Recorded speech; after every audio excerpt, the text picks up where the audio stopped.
My name's Ron. I'm the projectionist at the ABC Aldershot. And this is our chief.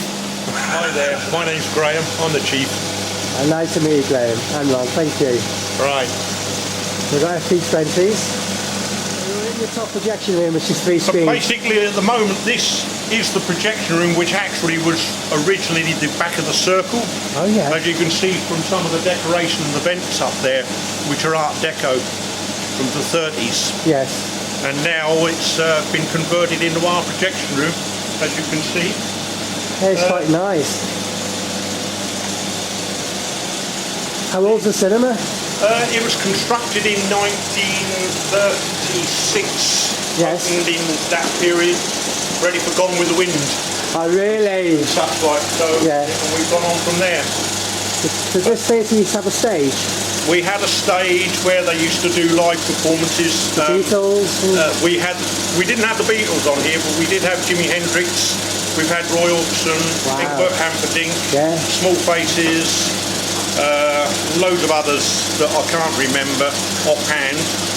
And originally, in the old days, they used to do Sunday concerts. Yes. They had Billy Cotton and his band, Wow. things like that at Yeah. that stage. So yeah, we've had live performances here, both from the 40s period and again in the 60s when ABC started doing their so-called pop revolution, when That's they used to right. do Wednesday shows with 2 Yeah. performances, which from our point of view was great fun. Yeah, Because absolutely. it was totally different Yeah. from doing a normal projection room. You had to redress the stage, Yeah. get it all ready for the show, do rehearsals, get moaned at when you got the wrong colours on with the artist by your intercom and things like that. But it was great fun, it was different. Yeah. I used to go to the ABC Blackpool a lot, living in Liverpool, for their one-day Sunday concerts, you know, in the Yep. season. Fantastic. Do you still have a fly tower now, or is that all gone? Have a what? A fly tower. No, it's all gone now. It's all gone. Yeah, it's all gone. Well, what they did when they converted the place, they had to build out from the circle. So the stage has all sort of disappeared. Part of it, the original stage flooring's down in Bingo Park. right. And we've got a false one there. There are a few pulleys up there where the old ropes and stuff like for the barrels and what have you were, but it's all gone now. Wow. It was a great pity, really, in many respects, because when they came in, they started to sort of vandalise the place, if you like, ripping They down the do. old organ grills and things Yes. like that, and a lot of work that was in those is just gone now. How long have you been here, Graham? I started in 1957, Wow. so I've been here quite a while now. So you know the building inside out. Well, yes, you do, but you still have to think about things when people ask you where such and such is, and you have to think a bit more in a sense, because now things are not where you would assume they would be, because the building layout has been altered, sort of thing. So there are pipes that disappear in the walls and you can't get to anymore, and you've got to work out where they come the other side. But yeah, I generally know the building. Being in Aldershot, do you like get a lot of army people coming in, or does that not happen now? It's dropped off. You still get some, but we don't have the soldiers in that we used to do, so therefore numbers have dropped in that respect. It dropped really in a sense in the 60s when you stopped having conscription, you stopped having just single soldiers, and it became married quarters. Yes. So soldiers suddenly became a bit more civilised. Yes, Except for the parachute regiment, of course, which never did get civilised, but there you go. But they've moved out even now, really. So we don't get the soldiers that we used to. Did you ever do any special shows for the army? You know, at the end of We things? used to occasionally put on some training films. We did have a sort of a rapport with the army, because we used to have nurses coming down here to study the heating and ventilation system in relation to hygiene, Yes. and that was part of their curriculum sort of thing as nurses. So we used to have them coming in, but we used to have good tie-ins. If you had a military film, you get when Ice Cold in Alex, they loaned us a 1940s ambulance and put a number plate on to match the one in the film. We had it parked next to the cinema. I thought you were going to say they loaned you a 1940 tank outside, you know.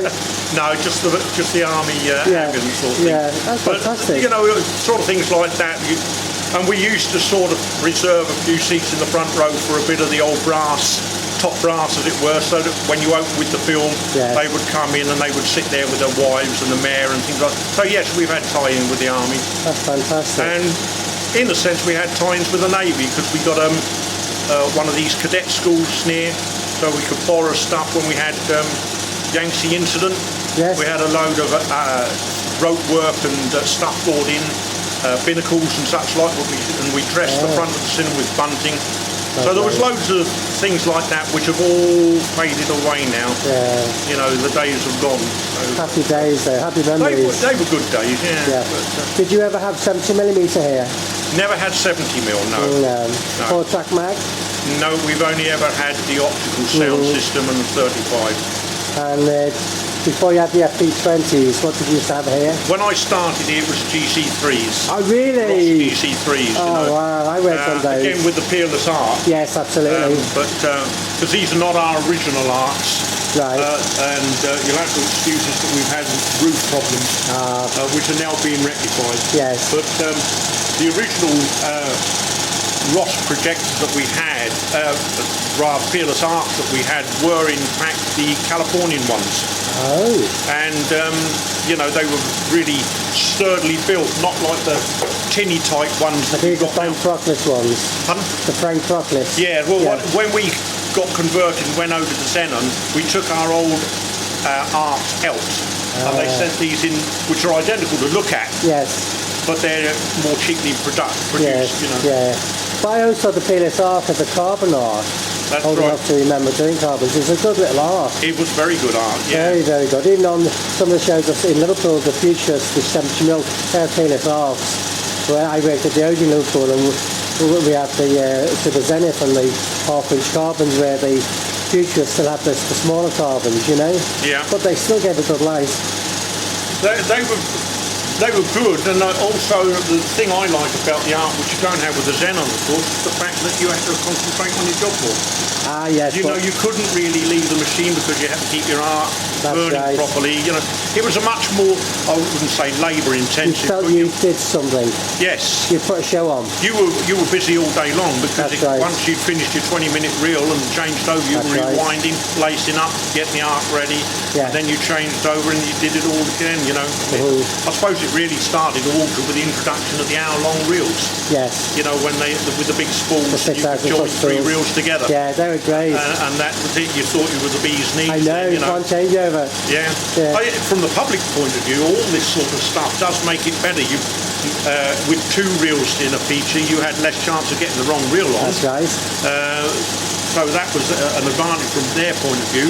And now you've just got the whole of the one feature on. You cannot get it wrong. That's very You know, true. once you've made it up, Yes. it's right. Yeah. And the end of the problem for however long you run the film. But I mean, the young kids today don't know what it was like. Do you think years ago, you used to have, if the film was in scope, the trailer would be scoped. Yeah. If the supporting film was 185, the trailer would be 185. You'd be changing over all the time, changing masking, Yeah. lacing up the feature. The kids today can't Well, do that's that. right. I mean, we used to have to, I remember with Pearl and Dean, we used to have to change over to show the Stuyvesant adverts.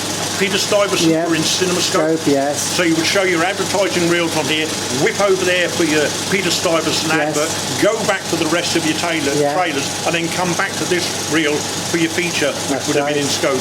That's right. You know? But yes, they don't know these things. That's right. And even when you're doing a changeover, you sort of keeping an eye out for the motor dot and checking your carbons That's right, all yeah. at the same time. They were good days.